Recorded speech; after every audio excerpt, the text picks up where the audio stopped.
galerinha, eu sou o tio Richard, certo? E esse ano vou estar com vocês com a disciplina de matemática.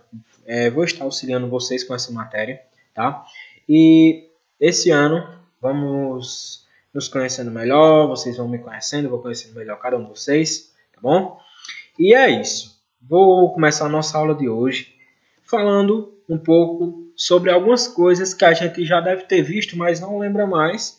E de início, vamos lá, vamos começar a nossa aula de hoje, não é isso, pessoal? Espero que vocês estejam bem e vamos lá.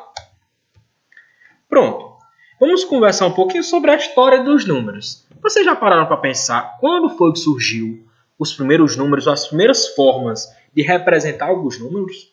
Já pararam para pensar nisso? Não? Então vamos ver aqui. A gente tem que imaginar que os números foram criados lá na Idade da Pedra, lá na época dos homens das cavernas, tipo os Flintstones, tá? Só que da vida real.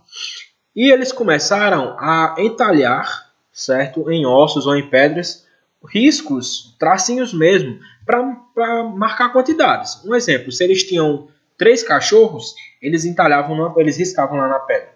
Um risquinho para um cachorro, outro risquinho para outro cachorro, e outro risquinho para o terceiro cachorro, tá? Então era essa a forma que eles usavam para representar os números, tá bom? Vamos lá ver aqui mais ou menos como foi. Como eu já expliquei, surgiu os números, a matemática em si surgiu na época dos homens das cavernas, justamente dessa forma, riscando em pedras ou então em ossos a quantidade que eles queriam. Vamos supor, se eles foram pescar, aliás, e pescaram 5 peixes, eles pegavam um osso, tá? E riscavam um risquinho para cada peixe, para eles saberem a quantidade. Eles não tinham essa noção de número ainda, mas eles já sabiam que, de certa forma, necessitavam de algo para representar os números, tá? Então, foi onde começou a surgir a matemática. Foi na época dos homens das cavernas, tá bom? Passou-se o tempo e depois de milhares de anos, chegou na sociedade egípcia.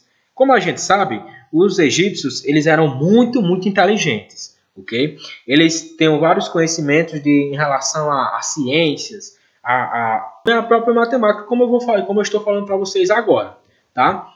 Os egípcios criaram um sistema de numeração como é que eu posso dizer? Bem simples, mas de certa forma também exigia muito tempo para contar grandes quantidades. Certo?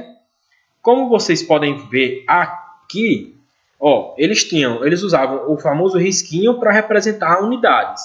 Um risquinho, 2, 3, 4, 5, 6, 7, 8 ou 9 riscos, tá bom? Para representar essas quantidades.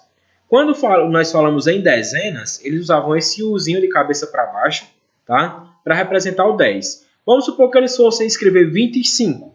Eles colocavam 2 usinhos de cabeça para baixo desses e 5 tracinhos para representar o número 25.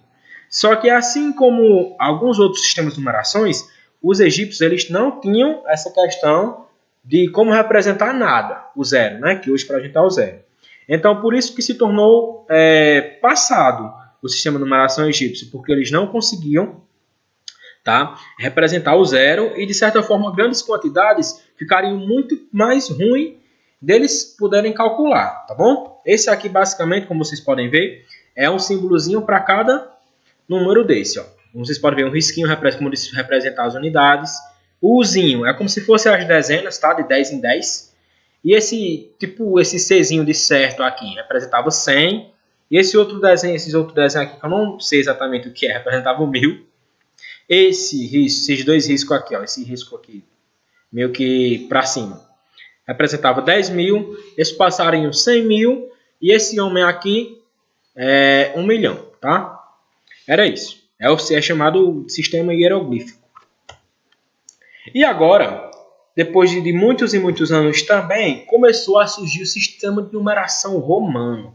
Lá na Roma Antiga, na época dos imperadores e dos guerreiros de lança, certo? Começou a surgir o sistema de numeração romano que a gente vai conhecer mais profundamente nossas aulas futuras, tá bom? Então, basicamente, esse era o sistema de numeração romano até o 100, não é isso? E aqui vocês podem ver 1, 2, 3, representado dessas formas. Como vocês podem ver, do 1 ao 3, eles usavam um izinho para representar o 1, 2 izinhos para representar o 2, 3 izinhos para representar o 3. O 4 era representado por um izinho e um V. Gente, por quê? Porque nesse caso, o Vzinho é como se fosse o 5 e o 4 é como se fosse 5 menos 1. Entenderam? E essa regra se aplicava a todo esse sistema de numeração. Mas eu vou aprofundar ele mais para frente para que vocês possam estar entendendo, tá bom? Esse é o sistema de numeração romano, certo?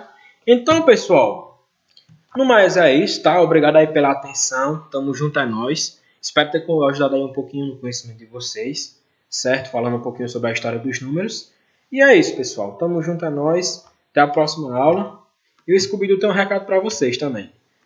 Até a próxima aula, pessoal. Tchau. Tamo junto a nós. Fui!